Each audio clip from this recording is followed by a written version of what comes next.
안녕하세요. 저는 호주 유학을 갓 따끈따끈하게 마친 리나라고 합니다.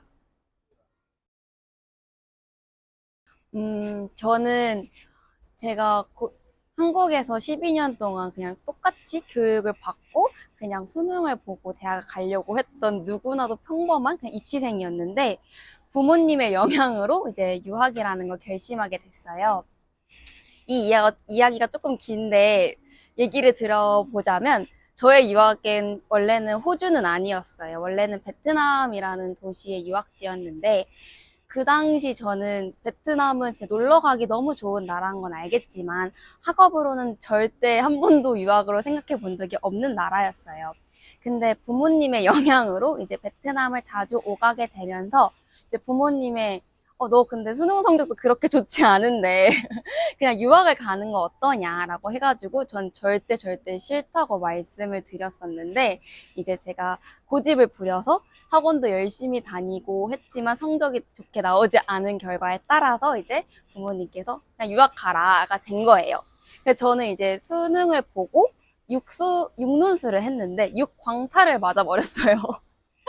그러다 보니 이제 갑자기 엄마가 12월에 베트남에 갈 거니까 놀러 갈 준비를 해라 라고 하시는 거예요. 그래서 저는 그냥 나 고생해가지고 놀러 보내주나 보다 해가지고 놀러 갔는데 그게 알고 보니까 제가 다니려고 했던 대학교 투어였고 그리고 기숙사와 학교와 집까지 이제 보러 오는 코스였더라고요. 그래서 이제 그때 전 느꼈죠. 내가 베트남에 가겠구나 싶어가지고 끝까지 고집을 부려서 정시를 넣게 됩니다. 정시를 넣고 이제 대기 대기라고 하나요? 그 순번이 나와가지고 땡땡 대학교 불어불문학과 이제 합격이 된 거예요.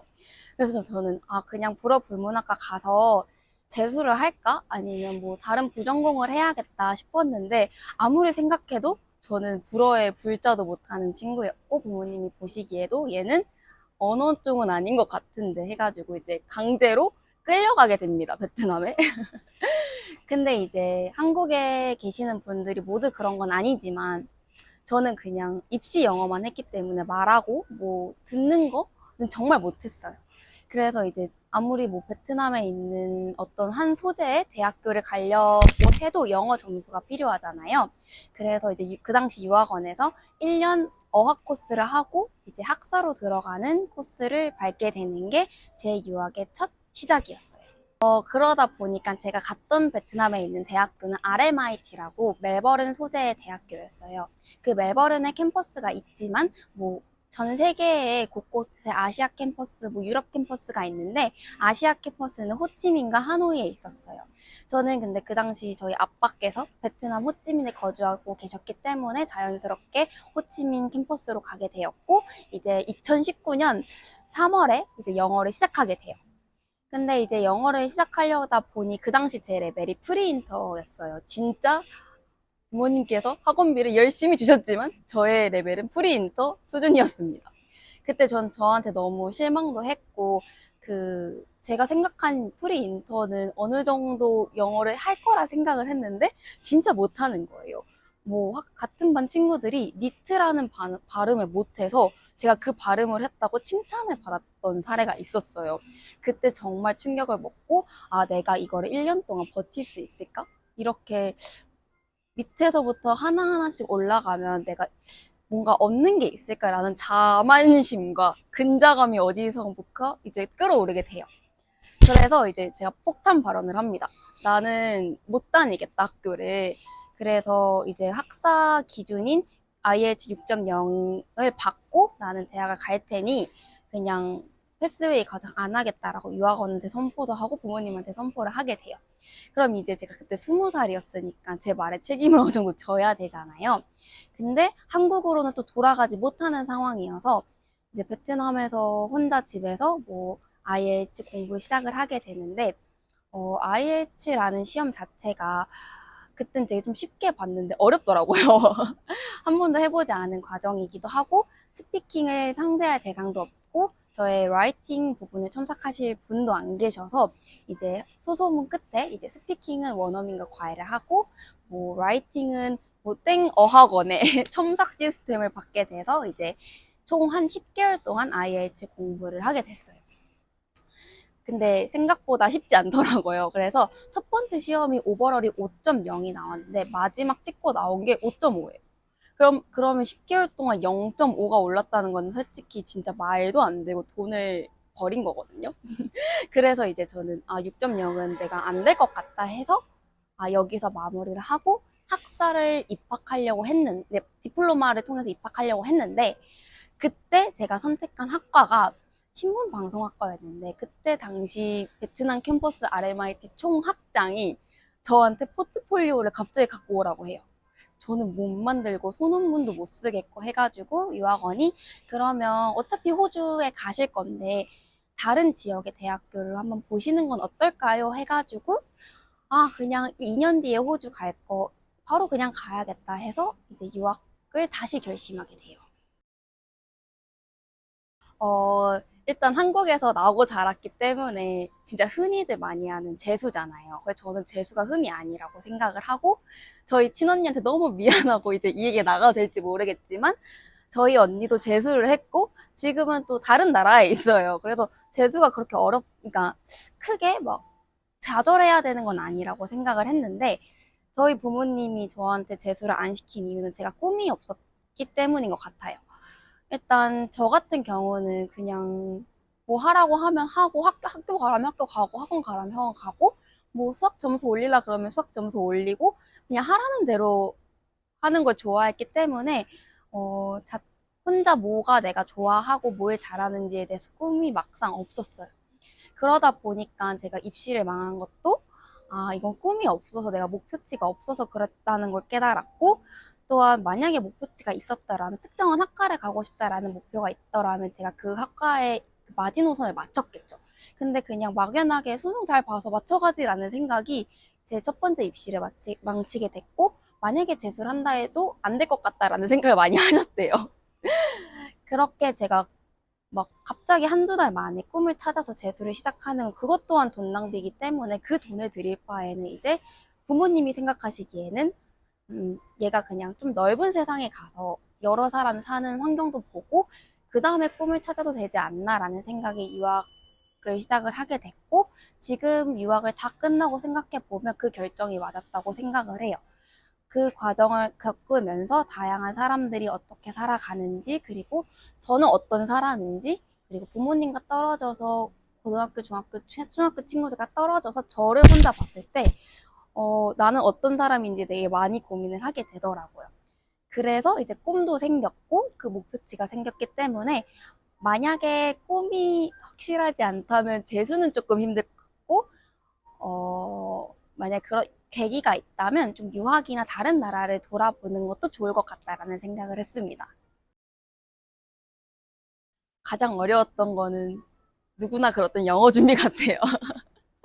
저의 모국어는 한국어기 때문에 영어를 내가 다 잘한 상태에서 다른 언어를 주입하는 건 되게 쉽지 않더라고요. 그리고 앞서 말씀드렸던 것처럼 중간에 제가 어학연수를 때려치고 이제 혼자 했다는 그 부분이 가장 큰 마이너스 부분 요소가 된 것 같아요. 왜냐하면 혼자 했던 부분이 있을 거고, 뭐 누군가는 제가 하려고 했던 1년 플랜을 선생님과 친구들과 함께 꼼꼼하게 올라왔다면 제가 뭐 영어에 대해서 부족함을 느낄 수는 없었을 것 같아요. 근데 이제 점수만 내려는 영어 공부를 하려다 보니 막상 대학에 들어가니까 모르는 게 너무 많고 제가 대화도 안 되고 안 들리고 못 쓰겠는 거예요.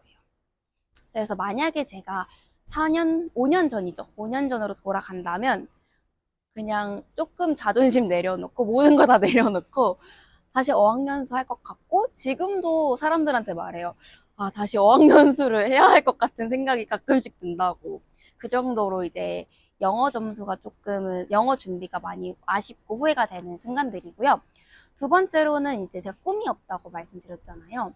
그러면 이제 꿈이 없는데 어떻게 학사를 골라서 갔어? 라는 질문이 나올 수 있는데 어쨌든 골랐어요. 그나마 제가 가장 할 수 있는 학과가 요런 학과겠지 해서 골랐는데 그러면 그 학과를 골랐으면 당장 3년, 4년 뒤의 미래가 아니라 그래도 한 10년 뒤, 20년 뒤를 내봤으면 좋겠다라는 아쉬움이 있어요. 그래서 예를 들면 그냥 그 학과 메이저 이름만 볼 게 아니라 그 학교 사이트에 들어가서 어떤 과목을 배우고 이게 왜 나한테 맞는지를 조금 분석을 많이 못한 부분이 많이 아쉬워서 살짝 꼰대 같지만 추천을 드리자면 유학이 결정됐고 학교가 결정됐고 학사가 결정됐으면 신청하고 학비 내기 전에 무조건 어떤 과목을 공부하는지 브리프하게는 좀 보셨으면 좋겠다라는 생각을 많이 합니다. 제가 일단 선택한 학과는 퀸즐랜드 공과대학교의 바첼러 오브 커뮤니케이션이라는 학사인데요. 일단 이 학사를 왜 선택했냐라는 이유를 말씀드리자면 이게 한국어로 번역을 하면 신문방송학과예요. 근데 여기에는 제 고등학교 때 시절 얘기가 조금 들어가는데 제가 고등학교 3년 내내 학생회를 하게 돼요. 근데 그 시절 동안 기획부라는 부서에 들어가서 학교의 전반적인 행사랑 이벤트 이런 거를 다 준비를 했는데 뭔가 별것도 아닌 제가 그런 전교생을 위해서 다 같이 선배들과 후배들이랑 준비를 하면서 학생들이 재밌어하고 또한 즐거워하고 뭔가 단합력이 생기는 그런 광고 홍보에 대해서 조금 재미를 느꼈던 것 같아요. 근데 마케팅을 하자니 내가 비즈니스를 할 수 있을까? 나 수학도 잘 못하는데 이런 걱정도 되고 그래서 뭐 유학원 설명과 제가 찾아본 결과 신문 방송이긴 한데 그 안에 디지털 미디어나 어드버타이징 광고 홍보에 대해서도 조금씩 두루두루 배운다라고 해서 일단 커뮤니케이션 학사를 골랐고 그러면 왜 신문학과 방송학과라고 한국에서 하는 거예요? 라고 하면 일단 제가 커뮤니케이션 학사에 대해서 설명을 드려야 될 것 같아요. 저도 생소했지만 아직 유학하시는 분들도 많이 생소한 학과인데 일단 커뮤니케이션 자체는 커뮤니케이션 말 그대로 그 대화예요. 대화하는 방법을 어떻게 조리 있게 효과적으로 다양한 신문 매체, 뭐 방송 매체, 디지털 매체를 통해서 사람들한테 알리냐라는 학사거든요. 그럼 드는 생각이 그럼 최근에 뭐 틱톡, 뭐 숏폼 이런 거에 유행인데 그런 것만 다루나요? 하는데 정답은 노예요.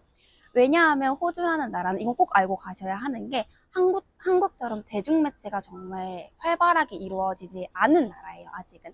그래서 가보시면 알겠지만 광고판이나 뭐 듣는 노래나 친구들이 하는 문화생활을 보면 아직은 라디오 많이 듣고요.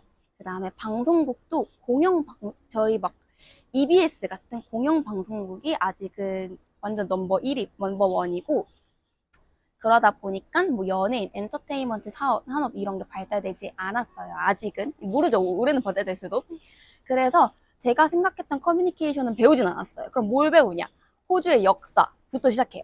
호주가 왜 생겨났고 이 나라를 있기까지에는 어떤 원주민들이 있었고 그럼 어떤 식민 지배를 받았고 그래서 이거를 왜 커뮤니케이션을 통해서 어떤 매체로 너네들이 알려야 되는지를 배우기 때문에 사실 저는 이 호주의 커뮤니케이션 학사는 인문학이랑 굉장히 많이 접해져 있다고 생각을 해요.